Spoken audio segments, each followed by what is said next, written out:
The soil in Oakhaven didn't just grow crops, it broke hearts and rusted ploughs, while the rest of the county laughed at Jaden Penhaligon for pouring his life savings into a mountain of broken stones. They didn't know he was building a revolution that would turn this dust into gold. The Oakhaven Valley was a place of beautiful sunsets and agricultural nightmares.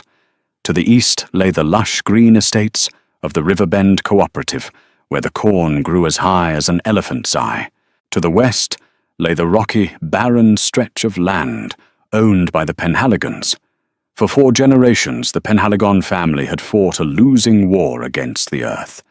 Their soil was dense grey and choked with slate and schist. It was as if the valley had decided that this specific patch of dirt was forbidden from yielding a harvest. Jaden Penhaligon, a man whose face was etched with the deep lines of 60 years of disappointment, stood at the edge of his northern field, kicking a stone. It was a jagged, flat piece of grey slate. He picked it up, turned it over in his calloused palm, and felt a strange, illogical surge of promise.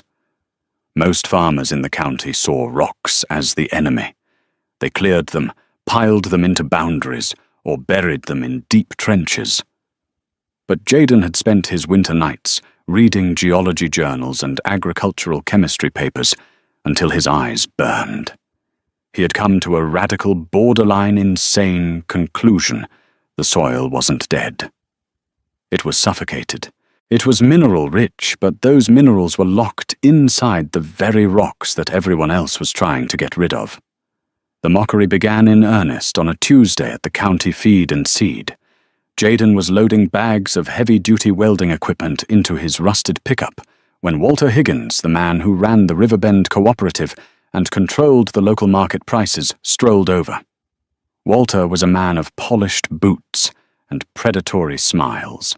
Still trying to farm in a quarry, Jaden. Walter chuckled, his voice loud enough to draw the attention of the other men standing by the coffee machine. "I heard you bought an industrial-sized pulverizer. Are you planning to pave your fields, or just give up and turn the whole place into a driveway?" A roar of laughter filled the room. Jeb Miller, a neighbor whose farm was marginally better than Jaden's, chimed in. Let him be Walter. Maybe Jaden's figured out a way to grow gravel. Might fetch a good price in construction. Jaden didn't flinch. He just tightened the strap on his welding tank. "The soil has everything it needs, Walter. It's just too stubborn to give it up on its own. I'm going to force the issue." Walter stepped closer, his smile vanishing into a line of cold, hard calculation. "You're going to force bankruptcy, Jaden. That land of yours is worth more as a tax write-off. My board has authorized an offer. Half of what you paid for it. Take it before the bank comes knocking. We need the space for our new irrigation runoff project." It was a low blow. Walter knew the bank was already breathing down Jaden's neck.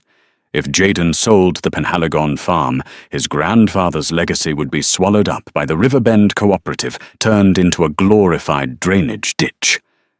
"It's not for sale," Jaden said, his voice quiet but steady. "It will be," Walter replied, turning back to his cronies. "By harvest time, it'll be dirt cheap." Jaden drove home the weight of the rejection sitting heavy in his chest. He pulled into his yard where his wife, Amelia, was waiting. She saw the welding tanks, and the look in his eyes a mixture of desperation and feverish, dangerous inspiration. "They laughed at you again, didn't they?" she asked, walking to the truck. "They don't see it, Amelia," Jaden said, stepping out. "They see rocks. I see nutrients. Magnesium, calcium, potassium, all trapped in that slate. If I crush it, if I turn it into dust and mix it into the topsoil, I won't need their chemical fertilizers. I won't need their loans. I'll break the cycle." Amelia looked at the barren, grey expanse of their land, then back at her husband. She didn't call him crazy. She just walked to the barn and opened the sliding door, revealing a skeletal structure of steel beams and heavy chains that Jayden had been building in secret for months. "Then start the generator," she said.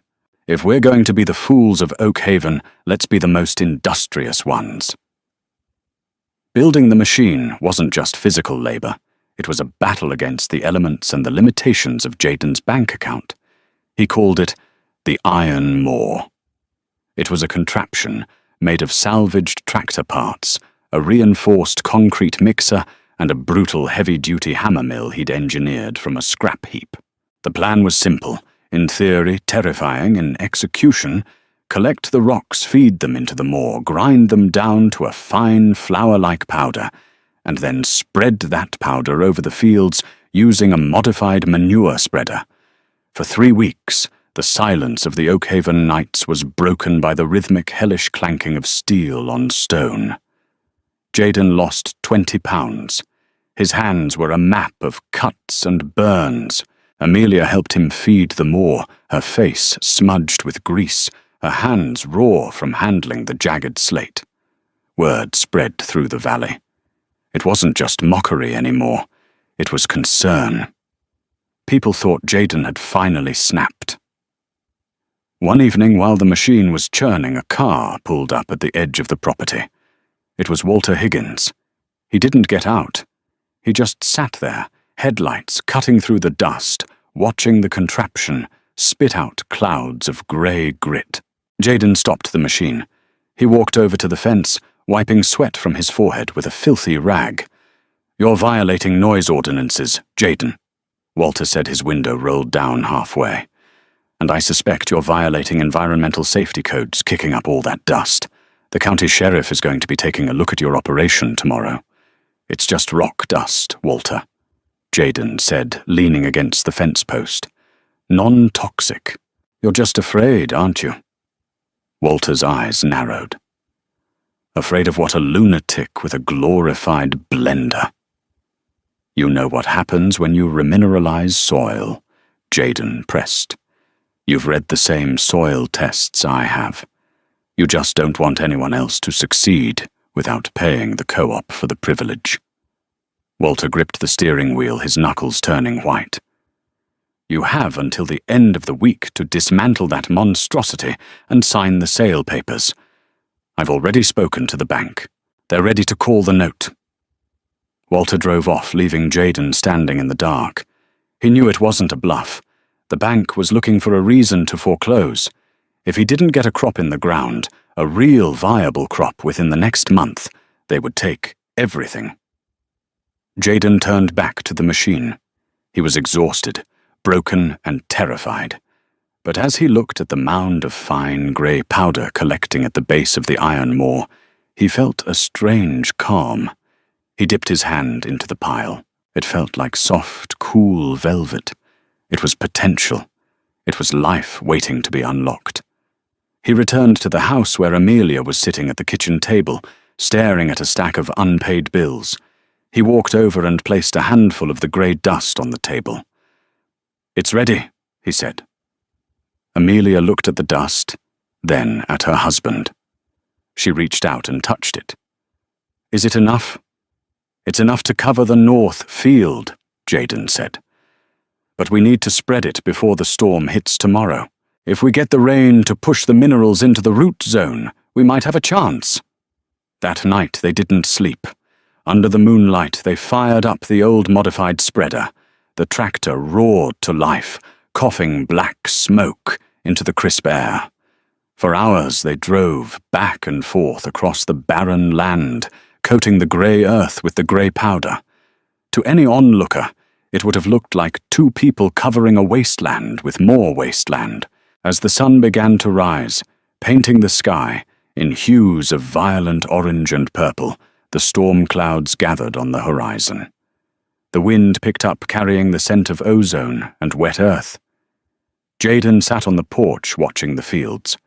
The dust was thick on the ground, indistinguishable from the soil itself. He had bet his entire life, his family's legacy and his sanity on this. A truck pulled up at the end of the driveway. It was the sheriff, followed closely by Walter Higgins. "Jayden Penhaligon," the sheriff called out, stepping onto the gravel. We've had complaints about the dust and the noise.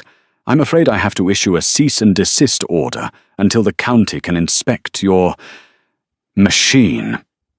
Walter stood behind the sheriff, a triumphant smirk plastered on his face. He looked out at the field, seeing the barren, dusty mess. "It's over, Jaden. Look at it. You've ruined your land. You've covered it in trash. The bank will be here by noon." Jaden stood up. He wasn't looking at the sheriff. He was looking at the horizon, where the first heavy drops of rain were beginning to fall.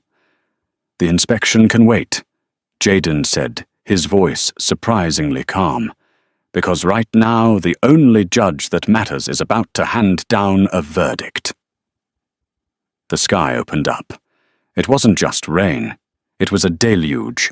The water hit the ground with force, instantly soaking the soil, carrying the fine, crushed minerals down into the earth, deep into the root zone, where the dormant life of the Oakhaven Valley had been trapped for centuries. Walter turned to leave, dismissing Jaden as a broken man. But Jaden didn't move.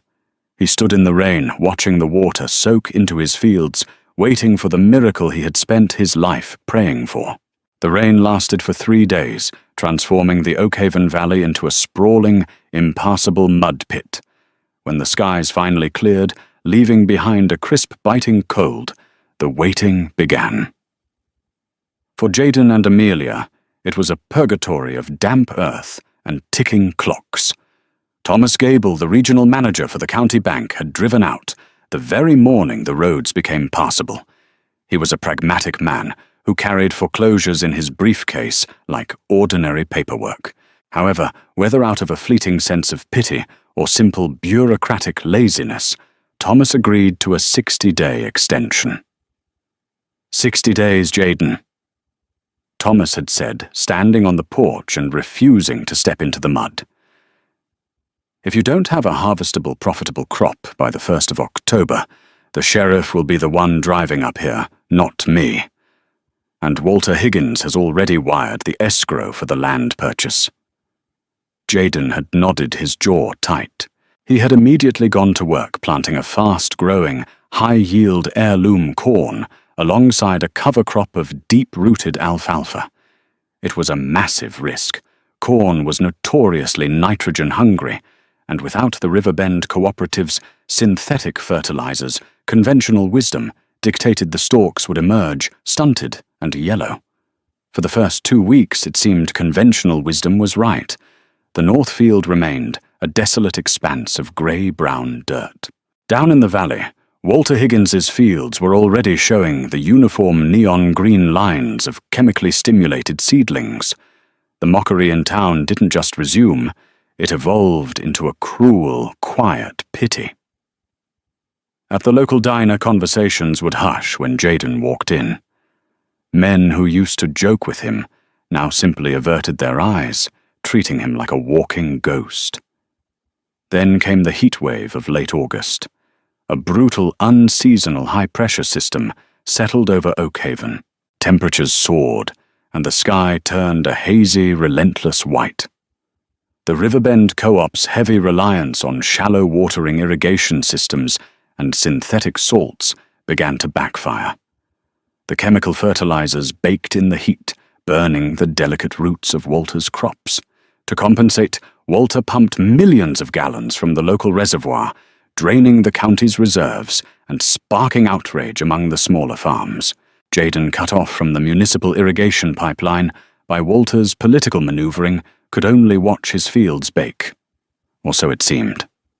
On the 18th day after planting, Clara Jenkins drove her beat-up station wagon onto the Penhaligon property. Clara was a brilliant, fiercely independent agronomist who had been fired from the Riverbend Co-op 6 months prior for publicly criticizing Walter's aggressive pesticide protocols. She stepped out of her car carrying a soil corer and a portable digital microscope. "I heard about the iron moor," Clara said, finding Jaden repairing a fence post.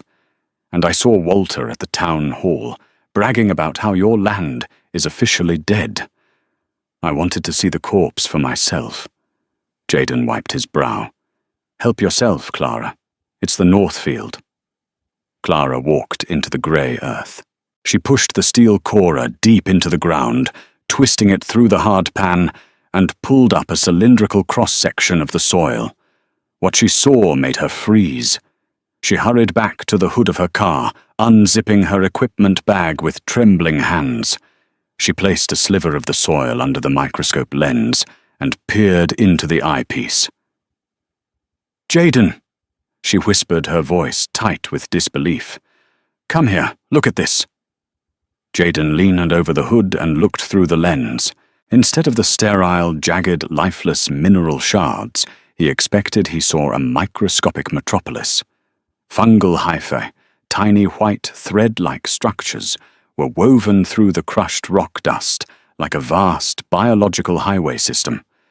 The microbes were feasting on the pulverized minerals, dissolving the raw slate and schist, and converting the locked-away calcium, magnesium, and phosphorus into an immediate bioavailable feast for the plant roots. "The rock dust," Clara breathed, looking up at him, her eyes wide. "It didn't just add minerals, Jaden. It acted as a sponge. It trapped the rainwater and insulated the ground from the heat wave. And the surface area, because you ground it to a powder, the microbial life in the soil exploded. It's digesting the rock." As if on cue, a sudden breeze swept across the north field. Jaden and Clara turned to look. There, pushing through the grey sun-baked crust, were tiny dark green spears. They weren't the pale, fragile green of the co-op's chemically dependent crops. They were a deep, rich, almost black green, the colour of pure, unadulterated botanical health. The alfalfa and the heirloom corn were breaking the surface simultaneously. Over the next 2 weeks, the transformation was nothing short of violent. While the rest of Oakhaven withered under the relentless sun, the Penhaligon farm erupted. The roots fueled by the massive influx of unlocked minerals and the deep retained moisture of the rock dust shattered the remaining hardpan beneath the soil. The corn stalks shot upward, growing inches a day. The stalks were as thick as baseball bats, robust, and structurally unshakable, bearing multiple massive ears of corn per plant.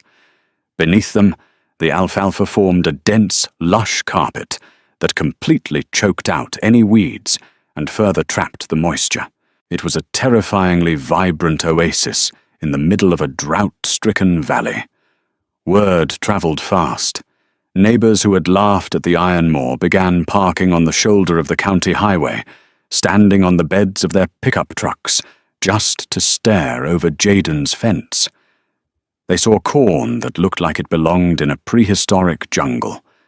They saw soil that, when turned over, was dark, rich, and teeming with earthworms, creatures that hadn't been seen in Oakhaven dirt for decades. Walter Higgins could see the dark green anomaly from his corner office at the co-op headquarters. The sight of it was a physical blow to his ego. His own yields were plummeting. The heat wave had scorched 30% of the co-op's harvest, and the board of directors was demanding answers. Walter needed Jaden to fail, not just to acquire the land, but to validate the expensive chemical-heavy farming methods he had forced upon the entire county. If Jaden succeeded, using literal crushed rocks and scrap metal, Walter's empire of proprietary seeds and expensive fertilizers would crumble. Desperation breeds malice. Walter picked up his phone and dialed the regional director of the State Department of Agriculture. "We have a rogue operation in Oakhaven," Walter lied smoothly into the receiver. "Jaden Penhaligon. He's dumping industrial waste, unregulated, highly suspicious grey powder onto his fields. The growth rate is unnatural. I suspect illegal, unapproved chemical dumping. For the safety of the county's water table, you need to quarantine his farm immediately." The morning of the harvest was crisp, signaling the long-awaited break in the heat wave. Jaden was up before dawn, the roaring engine of his combine harvester cutting through the quiet valley.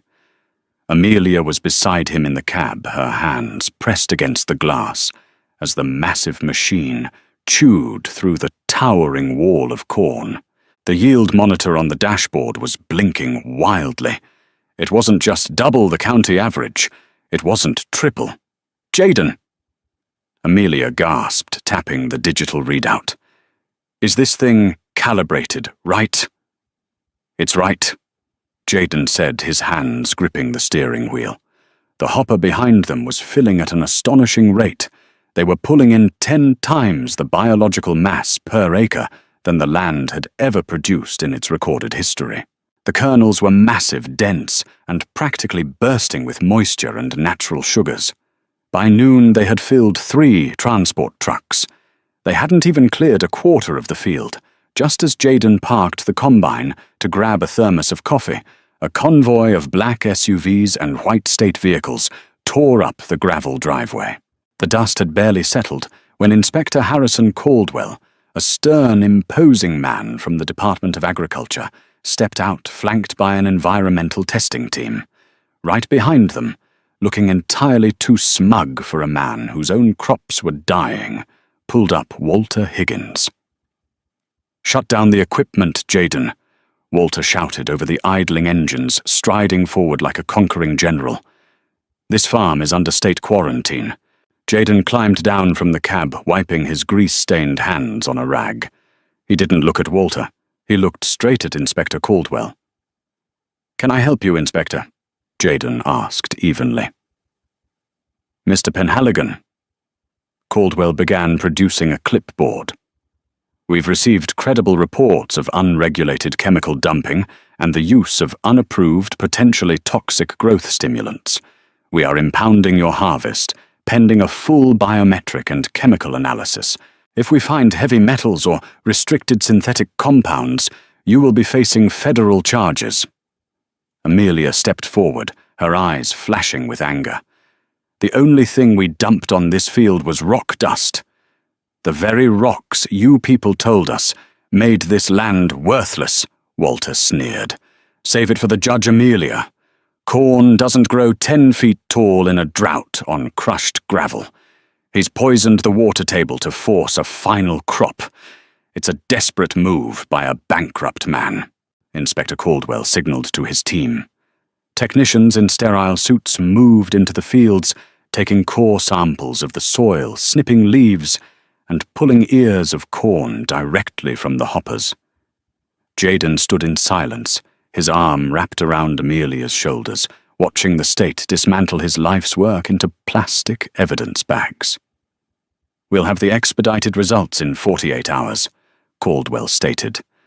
"Until then, not a single kernel leaves this property." Those 48 hours were the longest of Jayden's life. The farm was silent again, the massive harvest trapped in the silos and trucks guarded by state seals. The bank deadline loomed. If he couldn't sell the crop by Friday, Thomas Gable would foreclose, and Walter would snatch the land for pennies. On Thursday morning, the town of Oakhaven gathered at the local Grange Hall for the emergency agricultural meeting called by the co-op. The room was packed with anxious farmers, all facing financial ruin from the drought. Walter Higgins stood at the podium preparing to deliver a speech about resilience and the necessity of buying the co-op's new expensive drought-resistant seed line for the next season. The heavy oak doors at the back of the hall swung open. Inspector Harrison Caldwell walked down the center aisle. He wasn't accompanied by police to arrest Jayden. He was holding a thick manila folder, and his usual stern expression had been replaced by a look of profound, bewildered awe. Behind Caldwell walked Clara Jenkins, holding a stack of lab printouts, and behind her walked Jayden and Amelia. The room fell dead silent. Walter gripped the edges of the podium. "Inspector, what is the meaning of this? Why isn't that man in custody?" Caldwell stopped at the front of the room. He turned to face the crowd of farmers, ignoring Walter entirely. For the past 2 days, the state laboratory has been running continuous rigorous tests on the soil and crop samples taken from the Penhaligon farm. Caldwell announced, his voice echoing in the rafters.